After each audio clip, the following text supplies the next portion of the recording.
ನಕಲಿ Aadhaar voter ID card ಅನ್ನು ಪಡೆದು ವಾಸ್ತವ್ಯವನ್ನು ಹೂಡ್ತಾರೆ. ಬೆಂಗಳೂರಿನಲ್ಲಿ ಅಕ್ರಮವಾಗಿ ಬಾಂಗ್ಲಾದೇಶಿಗರು ವಾಸ ಮಾಡ್ತಾ ಇದ್ದಾರೆ. ಬೆಂಗಳೂರಿನಲ್ಲಿ ಮಾಜಿ ಸಂಸದ ಪ್ರತಾಪ್ ಸಿಂಹ ಕಿಡಿಕಾರಿದ್ದಾರೆ. ಏಜೆಂಟರ್ಗಳ ಮೂಲಕ ಅವರು ಬರ್ತಾರೆ, ಅಕ್ರಮವಾಗಿ ಭಾರತದ ಒಳಗೆ ಪ್ರವೇಶವನ್ನ ಮಾಡ್ತಾರೆ. ಬಾಂಗ್ಲಾದೇಶದಿಂದ ವಲಸಿಗರು ಈಗ ಅತಿ ಹೆಚ್ಚು ಕರ್ನಾಟಕದಲ್ಲಿರೋದೆಲ್ಲ ಪತ್ತೆ ಆಗಿದೆ ಅನ್ನೋದನ್ನ ಹೇಳಿದ್ದಾರೆ. ಪಶ್ಚಿಮ ಬಂಗಾಳದ ಕೆಲವು ನಕಲಿ ಐಡಿ ಕಾರ್ಡ್ಗಳನ್ನು ಬಳಸಿಕೊಂಡು ಇಲ್ಲಿ ವಾಸ್ತವ್ಯವನ್ನು ಹೂಡ್ತಾ ಇದ್ದಾರೆ. ಆಧಾರ್ ಕಾರ್ಡ್, ವೋಟರ್ ಐಡಿ ವಿಳಾಸವೇ ಬೇರೆ ಬೇರೆ ಇರುತ್ತೆ. ಈ ರೀತಿ ಇಲ್ಲಿ ಅನೈತಿಕ ಚಟುವಟಿಕೆಗಳನ್ನ ಮಾಡ್ತಾ ಇರೋದು, ಕಳ್ಳತನ ಪ್ರಕರಣದಲ್ಲೆಲ್ಲ ಭಾಗಿಯಾಗಿರುವುದು, ಈ ರೀತಿ ಎಲ್ಲವೂ ಕೂಡ ಕಂಡು ಬರ್ತಾ ಇದೆ ಅನ್ನೋದನ್ನ ಪ್ರತಾಪ್ ಸಿಂಹ ಹೇಳಿದ್ದಾರೆ. ಬೆಂಗಳೂರಿನಲ್ಲಿ ಮಾಜಿ ಸಂಸದ ಪ್ರತಾಪ್ ಸಿಂಹ ಕಿಡಿಕಾರಿದ್ದಾರೆ. ಏಜೆಂಟರ್ಗಳ ಮೂಲಕ ಅಕ್ರಮವಾಗಿ ಪ್ರವೇಶ ಮಾಡಿ ವೋಟರ್ ಐಡಿ ಸೇರಿದಂತೆ ಆಧಾರ್ ಕಾರ್ಡ್ ಇದೆಲ್ಲವನ್ನು ಕೂಡ ಮಾಡಿಕೊಂಡು ಅವರ ಅಡ್ರೆಸ್ ಬೇರೆ ಬೇರೆ ಇರುತ್ತೆ. ಎಲ್ಲವೂ ಕೂಡ ಅದು ಸುಳ್ಳು ಇರುತ್ತೆ, ಸುಳ್ಳು ಅಡ್ರೆಸ್ ಇರುತ್ತೆ. ಹೀಗೆಲ್ಲ ಬಂದು ಇಲ್ಲಿ ಅಕ್ರಮವಾಗಿದ್ದು ಇಲ್ಲಿ ಅನೈತಿಕ ಚಟುವಟಿಕೆಗಳನ್ನು ಮಾಡುವುದು, ಕಳ್ಳತನ ಪ್ರಕರಣದಲ್ಲೆಲ್ಲ ಭಾಗಿಯಾಗುವುದೆಲ್ಲ ಕಂಡು ಬರ್ತಾ ಇದೆ. ಇವರೆಲ್ಲ ಬಹಳ ಮಾರಕ ಅನ್ನೋದನ್ನ ಹೇಳಿದ್ದಾರೆ ಪ್ರತಾಪ್ ಸಿಂಹ, ಮಾಜಿ ಸಂಸದ ಪ್ರತಾಪ್ ಸಿಂಹ.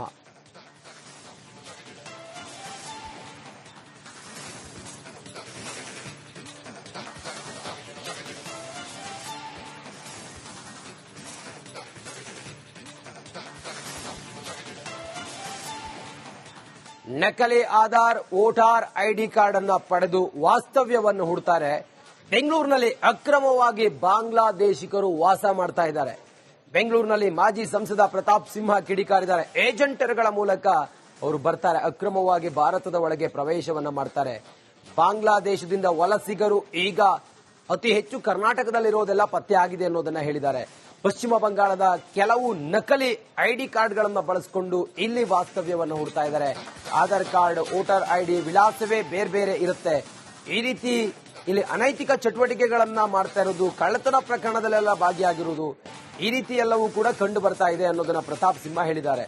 ಬೆಂಗಳೂರಿನಲ್ಲಿ ಮಾಜಿ ಸಂಸದ ಪ್ರತಾಪ್ ಸಿಂಹ ಕಿಡಿಕಾರಿದ್ದಾರೆ.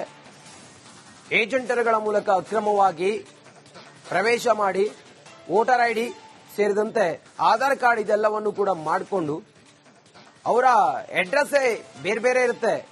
ಎಲ್ಲವೂ ಕೂಡ ಅದು ಸುಳ್ಳು ಇರುತ್ತೆ, ಸುಳ್ಳು ಅಡ್ರೆಸ್ ಇರುತ್ತೆ. ಹೀಗೆಲ್ಲ ಬಂದು ಇಲ್ಲಿ ಅಕ್ರಮವಾಗಿದ್ದು ಇಲ್ಲಿ ಅನೈತಿಕ ಚಟುವಟಿಕೆಗಳನ್ನು ಮಾಡುವುದು, ಕಳ್ಳತನ ಪ್ರಕರಣದಲ್ಲೆಲ್ಲ ಭಾಗಿಯಾಗುವುದೆಲ್ಲ ಕಂಡು ಬರ್ತಾ ಇದೆ. ಇವರೆಲ್ಲ ಬಹಳ ಮಾರಕ ಅನ್ನೋದನ್ನ ಹೇಳಿದ್ದಾರೆ ಪ್ರತಾಪ್ ಸಿಂಹ, ಮಾಜಿ ಸಂಸದ ಪ್ರತಾಪ್ ಸಿಂಹ.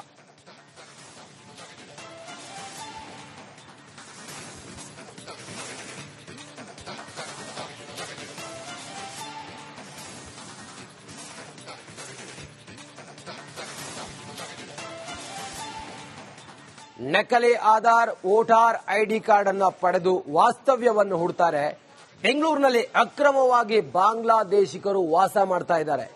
ಬೆಂಗಳೂರಿನಲ್ಲಿ ಮಾಜಿ ಸಂಸದ ಪ್ರತಾಪ್ ಸಿಂಹ ಕಿಡಿಕಾರಿದ್ದಾರೆ. ಏಜೆಂಟರ್ಗಳ ಮೂಲಕ ಅವರು ಬರ್ತಾರೆ, ಅಕ್ರಮವಾಗಿ ಭಾರತದ ಒಳಗೆ ಪ್ರವೇಶವನ್ನ ಮಾಡ್ತಾರೆ. ಬಾಂಗ್ಲಾದೇಶದಿಂದ ವಲಸಿಗರು ಈಗ ಅತಿ ಹೆಚ್ಚು ಕರ್ನಾಟಕದಲ್ಲಿರೋದೆಲ್ಲ ಪತ್ತೆ ಆಗಿದೆ ಅನ್ನೋದನ್ನ ಹೇಳಿದ್ದಾರೆ. ಪಶ್ಚಿಮ ಬಂಗಾಳದ ಕೆಲವು ನಕಲಿ ಐಡಿ ಕಾರ್ಡ್ಗಳನ್ನು ಬಳಸಿಕೊಂಡು ಇಲ್ಲಿ ವಾಸ್ತವ್ಯವನ್ನು ಹೂಡ್ತಾ ಇದ್ದಾರೆ. ಆಧಾರ್ ಕಾರ್ಡ್, ವೋಟರ್ ಐಡಿ ವಿಳಾಸವೇ ಬೇರೆ ಬೇರೆ ಇರುತ್ತೆ. ಈ ರೀತಿ ಇಲ್ಲಿ ಅನೈತಿಕ ಚಟುವಟಿಕೆಗಳನ್ನ ಮಾಡ್ತಾ ಇರೋದು, ಕಳ್ಳತನ ಪ್ರಕರಣದಲ್ಲೆಲ್ಲ ಭಾಗಿಯಾಗಿರುವುದು, ಈ ರೀತಿ ಎಲ್ಲವೂ ಕೂಡ ಕಂಡು ಬರ್ತಾ ಇದೆ ಅನ್ನೋದನ್ನ ಪ್ರತಾಪ್ ಸಿಂಹ ಹೇಳಿದ್ದಾರೆ. ಬೆಂಗಳೂರಿನಲ್ಲಿ ಮಾಜಿ ಸಂಸದ ಪ್ರತಾಪ್ ಸಿಂಹ ಕಿಡಿಕಾರಿದ್ದಾರೆ. ಏಜೆಂಟರ್ಗಳ ಮೂಲಕ ಅಕ್ರಮವಾಗಿ ಪ್ರವೇಶ ಮಾಡಿ ವೋಟರ್ ಐಡಿ ಸೇರಿದಂತೆ ಆಧಾರ್ ಕಾರ್ಡ್ ಇದೆಲ್ಲವನ್ನು ಕೂಡ ಮಾಡಿಕೊಂಡು ಅವರ ಅಡ್ರೆಸ್ ಬೇರೆ ಬೇರೆ ಇರುತ್ತೆ. ಎಲ್ಲವೂ ಕೂಡ ಅದು ಸುಳ್ಳು ಇರುತ್ತೆ, ಸುಳ್ಳು ಅಡ್ರೆಸ್ ಇರುತ್ತೆ. ಹೀಗೆಲ್ಲ ಬಂದು ಇಲ್ಲಿ ಅಕ್ರಮವಾಗಿದ್ದು ಇಲ್ಲಿ ಅನೈತಿಕ ಚಟುವಟಿಕೆಗಳನ್ನು ಮಾಡುವುದು, ಕಳ್ಳತನ ಪ್ರಕರಣದಲ್ಲೆಲ್ಲ ಭಾಗಿಯಾಗುವುದೆಲ್ಲ ಕಂಡು ಬರ್ತಾ ಇದೆ. ಇವರೆಲ್ಲ ಬಹಳ ಮಾರಕ ಅನ್ನೋದನ್ನ ಹೇಳಿದ್ದಾರೆ ಪ್ರತಾಪ್ ಸಿಂಹ, ಮಾಜಿ ಸಂಸದ ಪ್ರತಾಪ್ ಸಿಂಹ.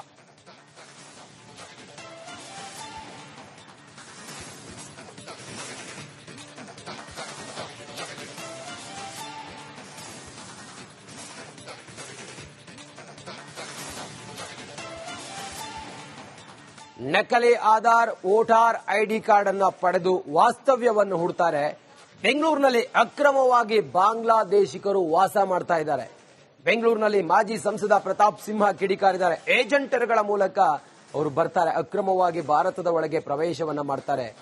ಬಾಂಗ್ಲಾದೇಶದಿಂದ ವಲಸಿಗರು ಈಗ ಅತಿ ಹೆಚ್ಚು ಕರ್ನಾಟಕದಲ್ಲಿರೋದೆಲ್ಲ ಪತ್ತೆ ಆಗಿದೆ ಅನ್ನೋದನ್ನ ಹೇಳಿದ್ದಾರೆ. ಪಶ್ಚಿಮ ಬಂಗಾಳದ ಕೆಲವು ನಕಲಿ ಐಡಿ ಕಾರ್ಡ್ಗಳನ್ನು ಬಳಸಿಕೊಂಡು ಇಲ್ಲಿ ವಾಸ್ತವ್ಯವನ್ನು ಹೂಡ್ತಾ ಇದ್ದಾರೆ. ಆಧಾರ್ ಕಾರ್ಡ್, ವೋಟರ್ ಐಡಿ ವಿಳಾಸವೇ ಬೇರೆ ಬೇರೆ ಇರುತ್ತೆ. ಈ ರೀತಿ ಇಲ್ಲಿ ಅನೈತಿಕ ಚಟುವಟಿಕೆಗಳನ್ನ ಮಾಡ್ತಾ ಇರೋದು, ಕಳ್ಳತನ ಪ್ರಕರಣದಲ್ಲೆಲ್ಲ ಭಾಗಿಯಾಗಿರುವುದು, ಈ ರೀತಿ ಎಲ್ಲವೂ ಕೂಡ ಕಂಡು ಬರ್ತಾ ಇದೆ ಅನ್ನೋದನ್ನ ಪ್ರತಾಪ್ ಸಿಂಹ ಹೇಳಿದ್ದಾರೆ. ಬೆಂಗಳೂರಿನಲ್ಲಿ ಮಾಜಿ ಸಂಸದ ಪ್ರತಾಪ್ ಸಿಂಹ ಕಿಡಿಕಾರಿದ್ದಾರೆ. ಏಜೆಂಟರುಗಳ ಮೂಲಕ ಅಕ್ರಮವಾಗಿ ಪ್ರವೇಶ ಮಾಡಿ ವೋಟರ್ ಐಡಿ ಸೇರಿದಂತೆ ಆಧಾರ್ ಕಾರ್ಡ್ ಇದೆಲ್ಲವನ್ನು ಕೂಡ ಮಾಡಿಕೊಂಡು ಅವರ ಅಡ್ರೆಸ್ ಬೇರೆ ಬೇರೆ ಇರುತ್ತೆ. ಎಲ್ಲವೂ ಕೂಡ ಅದು ಸುಳ್ಳು ಇರುತ್ತೆ, ಸುಳ್ಳು ಅಡ್ರೆಸ್ ಇರುತ್ತೆ. ಹೀಗೆಲ್ಲ ಬಂದು ಇಲ್ಲಿ ಅಕ್ರಮವಾಗಿದ್ದು ಇಲ್ಲಿ ಅನೈತಿಕ ಚಟುವಟಿಕೆಗಳನ್ನು ಮಾಡುವುದು, ಕಳ್ಳತನ ಪ್ರಕರಣದಲ್ಲೆಲ್ಲ ಭಾಗಿಯಾಗುವುದೆಲ್ಲ ಕಂಡು ಬರ್ತಾ ಇದೆ. ಇವರೆಲ್ಲ ಬಹಳ ಮಾರಕ ಅನ್ನೋದನ್ನ ಹೇಳಿದ್ದಾರೆ ಪ್ರತಾಪ್ ಸಿಂಹ, ಮಾಜಿ ಸಂಸದ ಪ್ರತಾಪ್ ಸಿಂಹ.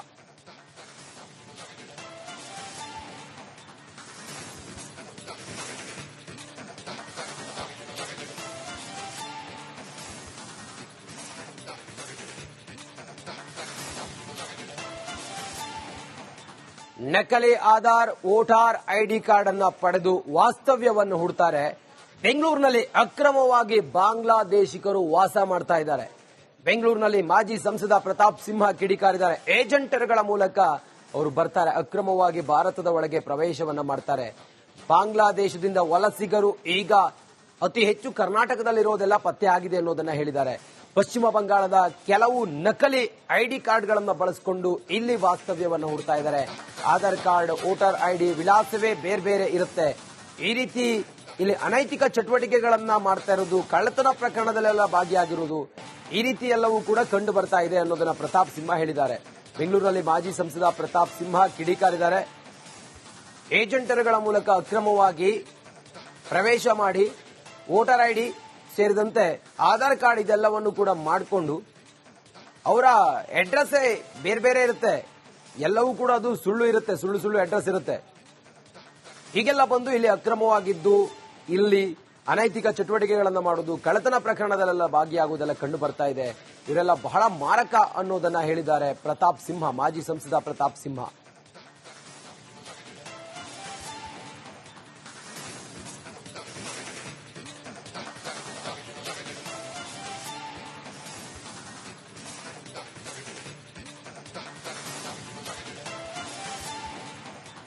ನಕಲಿ ಆಧಾರ್, ವೋಟರ್ ಐಡಿ ಕಾರ್ಡ್ ಅನ್ನ ಪಡೆದು ವಾಸ್ತವ್ಯವನ್ನು ಹೂಡ್ತಾರೆ. ಬೆಂಗಳೂರಿನಲ್ಲಿ ಅಕ್ರಮವಾಗಿ ಬಾಂಗ್ಲಾದೇಶಿಗರು ವಾಸ ಮಾಡ್ತಾ ಇದ್ದಾರೆ. ಬೆಂಗಳೂರಿನಲ್ಲಿ ಮಾಜಿ ಸಂಸದ ಪ್ರತಾಪ್ ಸಿಂಹ ಕಿಡಿಕಾರಿದ್ದಾರೆ. ಏಜೆಂಟರುಗಳ ಮೂಲಕ ಅವರು ಬರ್ತಾರೆ, ಅಕ್ರಮವಾಗಿ ಭಾರತದ ಒಳಗೆ ಪ್ರವೇಶವನ್ನ ಮಾಡ್ತಾರೆ. ಬಾಂಗ್ಲಾದೇಶದಿಂದ ವಲಸಿಗರು ಈಗ ಅತಿ ಹೆಚ್ಚು ಕರ್ನಾಟಕದಲ್ಲಿರೋದೆಲ್ಲ ಪತ್ತೆ ಆಗಿದೆ ಅನ್ನೋದನ್ನ ಹೇಳಿದ್ದಾರೆ. ಪಶ್ಚಿಮ ಬಂಗಾಳದ ಕೆಲವು ನಕಲಿ ಐಡಿ ಕಾರ್ಡ್ಗಳನ್ನು ಬಳಸಿಕೊಂಡು ಇಲ್ಲಿ ವಾಸ್ತವ್ಯವನ್ನು ಹೂಡ್ತಾ ಇದ್ದಾರೆ. ಆಧಾರ್ ಕಾರ್ಡ್, ವೋಟರ್ ಐಡಿ ವಿಳಾಸವೇ ಬೇರೆ ಬೇರೆ ಇರುತ್ತೆ. ಈ ರೀತಿ ಇಲ್ಲಿ ಅನೈತಿಕ ಚಟುವಟಿಕೆಗಳನ್ನ ಮಾಡ್ತಾ ಇರೋದು, ಕಳ್ಳತನ ಪ್ರಕರಣದಲ್ಲೆಲ್ಲ ಭಾಗಿಯಾಗಿರುವುದು, ಈ ರೀತಿ ಎಲ್ಲವೂ ಕೂಡ ಕಂಡು ಬರ್ತಾ ಇದೆ ಅನ್ನೋದನ್ನ ಪ್ರತಾಪ್ ಸಿಂಹ ಹೇಳಿದ್ದಾರೆ. ಬೆಂಗಳೂರಿನಲ್ಲಿ ಮಾಜಿ ಸಂಸದ ಪ್ರತಾಪ್ ಸಿಂಹ ಕಿಡಿಕಾರಿದ್ದಾರೆ. ಏಜೆಂಟರುಗಳ ಮೂಲಕ ಅಕ್ರಮವಾಗಿ ಪ್ರವೇಶ ಮಾಡಿ ವೋಟರ್ ಐಡಿ ಸೇರಿದಂತೆ ಆಧಾರ್ ಕಾರ್ಡ್ ಇದೆಲ್ಲವನ್ನು ಕೂಡ ಮಾಡಿಕೊಂಡು ಅವರ ಅಡ್ರೆಸ್ ಬೇರೆ ಬೇರೆ ಇರುತ್ತೆ. ಎಲ್ಲವೂ ಕೂಡ ಅದು ಸುಳ್ಳು ಇರುತ್ತೆ, ಸುಳ್ಳು ಅಡ್ರೆಸ್ ಇರುತ್ತೆ. ಹೀಗೆಲ್ಲ ಬಂದು ಇಲ್ಲಿ ಅಕ್ರಮವಾಗಿದ್ದು ಇಲ್ಲಿ ಅನೈತಿಕ ಚಟುವಟಿಕೆಗಳನ್ನು ಮಾಡುವುದು, ಕಳ್ಳತನ ಪ್ರಕರಣದಲ್ಲೆಲ್ಲ ಭಾಗಿಯಾಗುವುದೆಲ್ಲ ಕಂಡು ಬರ್ತಾ ಇದೆ. ಇವರೆಲ್ಲ ಬಹಳ ಮಾರಕ ಅನ್ನೋದನ್ನ ಹೇಳಿದ್ದಾರೆ ಪ್ರತಾಪ್ ಸಿಂಹ, ಮಾಜಿ ಸಂಸದ ಪ್ರತಾಪ್ ಸಿಂಹ.